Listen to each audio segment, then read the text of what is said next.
იმისთვის რომ ამ საწოლემა გაამართლოს თავისი არსებობა, თუ თავიდან არ იყო დათვლილი, რა მოხდება ამ საწოლებზე და რა დატვირთულ მაჩვენებლები გვინდა, საწოლების რაოდენობა ასეთი გზით დაგეგმვა შეიძლება მოახდინოს დეფორმირება, იმიტომ რომ საწოლო უნდა გაამართლოს თავისთავად, გადანაწილების სიმძიმეების სად როგორი მომსახურება მოხდეს. ეს არის ერთი სცენარი განვითარების.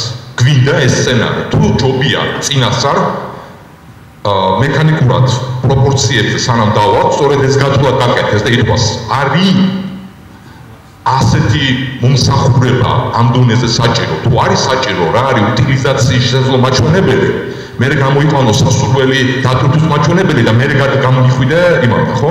ანუ ორი მიდგომა არის. ამიტომ მე გეთანხმებით, რომ ამ კუთხით შესახედია. იყო ესე დათვლილი.